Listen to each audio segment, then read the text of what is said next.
I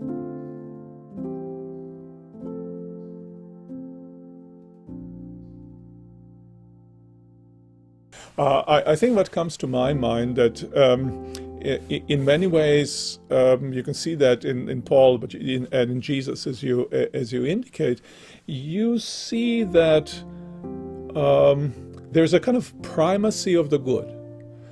The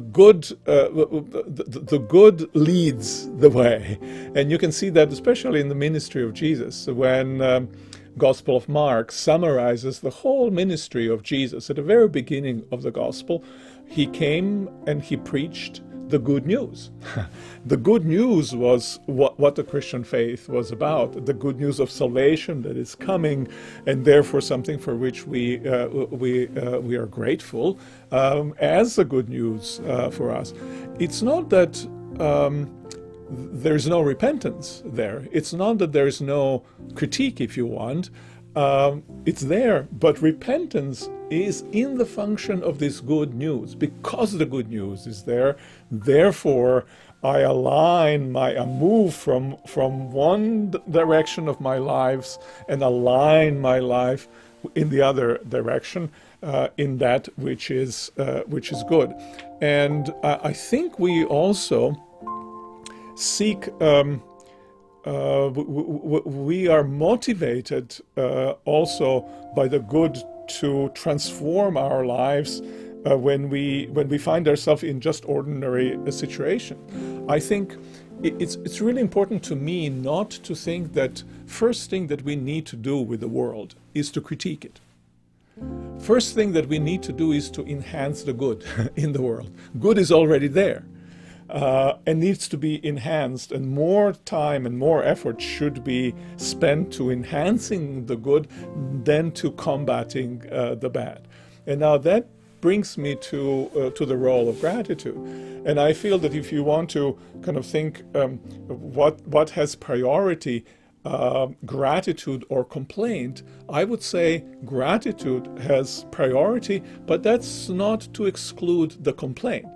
Why gratitude and why positive has primacy, I think is probably best illustrated for me when I think about the famous speech that Martin Luther King has made during the march to Washington. It was "I have a dream" speech. If he had a "I have a complaint" speech, I don't think too many would actually have followed him if it was simply about complaining. Now, he had a lot to complain with in that speech itself. It was March for jobs. At stakes were ability of people to satisfy their basic needs, to feed themselves and to feed their families. It was jobs and freedom. At stake was human dignity of these people. But nonetheless, he doesn't first lead with complaint. And complaint is not fundamental. Fundamental is the dream that is there. Fundamental is the good that has to be created, that has to be enhanced. And I think that points in the direction that we need, two elements, just like in Jesus' proclamation, good news and repentance. So also we need gratitude and complaint. And the proper place of complaint, if it's properly executed, is essential. It's a critique. It's a way of turning from what isn't quite right, and there's going to be place for it as long as the Messiah does not come and the world doesn't become God's world as it properly ought to be. And so I see this complaint and gratitude a kind of dialectic with the primacy given to gratitude.